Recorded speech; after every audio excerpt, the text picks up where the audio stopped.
ಮಾಜಿ ಸಚಿವರು ಹಾಗೂ ಗ್ಯಾರಂಟಿ ಯೋಜನೆಗಳ ಅನುಷ್ಠಾನ ಸಮಿತಿ ಅಧ್ಯಕ್ಷ ಎಚ್ ಎಂ ರೇವಣ್ಣ ಅವರಿಗೆ ಸಂಬಂಧಿಸಿದ ಕಾರು ನಿನ್ನೆ ರಾತ್ರಿ ಅಪಘಾತವಾಗಿತ್ತು.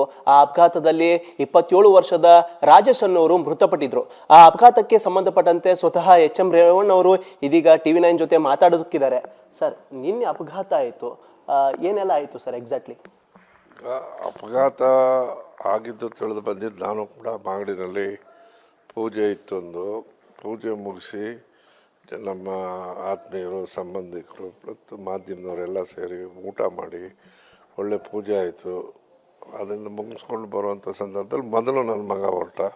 ಅವನ ಕಾರು, ಅವನ ಡ್ರೈವರು, ಅವನ ಶ್ರೀಮತಿ, ಅವನ ಮಗಳು, ಅವ್ರ ಮಾವ ಹೊರಟರು. ನಾನು ಆಮೇಲೆ ಬರೋಣ ಅಂತ ಇದ್ದೆ. ಅವರು ಹೊರಟಂಥ ಸಂದರ್ಭದಲ್ಲಿ ದಾರಿನಲ್ಲಿ ದುರ್ಘಟನೆ ಅಥವಾ ಆಕಸ್ಮಿಕವಾದಂಥ ಆಕ್ಸಿಡೆಂಟ್ ಆಗಿದೆ. ಅದನ್ನು ಯಾರೂ ಕೂಡ ನಾವು ಒಪ್ತಾಯಿಲ್ಲ. ಇದು ಆಗಬಾರ್ದಾಗಿತ್ತು. ಒಬ್ಬ ಯುವಕನ ಮರಣ ಆಗಿದೆ.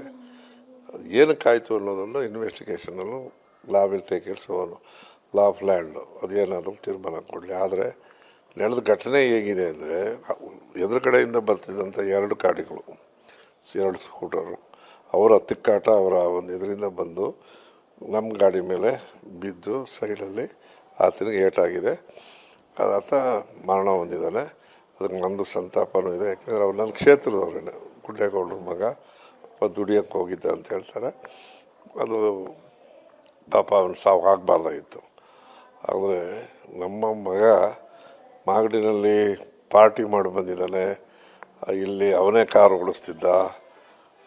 ಕೇಳಿದ್ರೆ ನಾನು ರೇವಣ್ಣವ್ರ ಮಗ ಅದು ದರ್ಪ ಮಾತಾಡ್ದ ಅನ್ನೋ ಮಾತೆಲ್ಲ ಬರ್ತಾಯಿದೆ. ಅದನ್ನು ನಾನು ಒಪ್ಪಲ್ಲ. ಯಾಕೆ ಅಂತ ಹೇಳಿದ್ರೆ, ರೇವಣ್ಣನ ಮಗ ಅನ್ನೋದು ನಿಜ.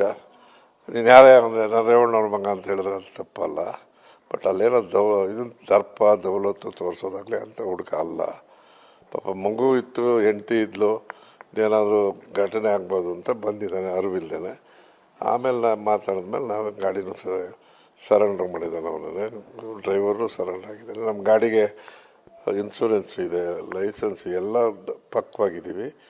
ಕಾನೂನು ರೀತಿ ಏನಾಗುತ್ತೋ ಆಗಲಿ. ಅದಲ್ಲದೆ ನಾನು ಕೂಡ ಆ ಹುಡುಗನ ಅಕ್ಕನಿಗೆ ಮದುವೆ ಮಾಡಬೇಕು ಅಂತ ಇದ್ದಾರೆ. ಏನೋ ನನ್ನ ಕೈಲಾಗಿ ಸಹಾಯನೂ ಮಾಡೋಣ. ಅದು ಮಾನವೀಯತೆ. ಸರ್, ಈಗಾಗಲೇ ಅಪಘಾತ ಆಗಿದೆ, ಒಬ್ಬರು ಮನೆಯಲ್ಲಿರೋ ವ್ಯಕ್ತಿ ಮೃತಪಟ್ಟಿದ್ದಾರೆ. ಅವ್ರ ಕುಟುಂಬಸ್ಥರು ಏನಾದರೂ ಮಾತಾಡೋ ಪ್ರಯತ್ನ ಆಗಲಿ ಅಥವಾ ಅವರೇನಾದರೂ ನಿಮ್ಮ ಜೊತೆ ಸಂಪರ್ಕ ಮಾಡೋ ಪ್ರಯತ್ನ ಏನಾದ್ರು ಮಾಡಿದ್ದಾರೆ? ನಾನೇ ಮಾಡ್ತೀನಿ ಅವ್ರು ಮಾಡೋದಲ್ಲ. ಯಾಕೆ ನನ್ನ ಕ್ಷೇತ್ರ ಜನ, ಅವರಿಂದ ಬೆಳೆದಿದ್ದೇನೆ. ಮಾಗಡಿಯಿಂದ ಹಳ್ಳಿಯಿಂದ ಡೆಲ್ಲಿವರೆಗೂ ಸಹಾಯ ಮಾಡಿದಂಥ ಬೆಳಗುಂಬದ ಗ್ರಾಮದ ಗುಡ್ಡೇಗೌಡರ ಮಗ. ಅದರಿಂದ ಅವ್ರು ಕೇಳೋದಕ್ಕೆಲ್ಲ ನಾನೇ ಹೋಗ್ತೀನಿ. ಆದರೆ ಇವತ್ತು ಇನ್ನೂ ಕಾರ್ಯ ನಡೀಲಿ, ದುಃಖ ತಪ್ಪಿರ್ತಾರೆ. ಈಗ ಅವ್ರಿಗೆ ಮಗನ ಕಳ್ಕೊಂಡು ನೋವಿರ್ತದೆ, ಸಂಬಂಧಿಕರಿಗೆ ಅನ್ಯಾಯ ಆಗಿರೋದು, ಹೇಗೆ ಘಟನೆ ನಡೆದಿದೆ ಅನ್ನೋದ್ರ ಬಗ್ಗೆ ಅರಿವಿರಲ್ಲ. ಇಂಥ ಸಮಯದಲ್ಲಿ ಹೋಗೋದಕ್ಕಿಂತ ಇವತ್ತೊಂದು ದಿವಸ ತಿಳಿಯಾಗಲಿ, ನಾನೇ ಹೋಗ್ತೀನಿ, ಸಹಾಯನೂ ಮಾಡ್ತೀನಿ.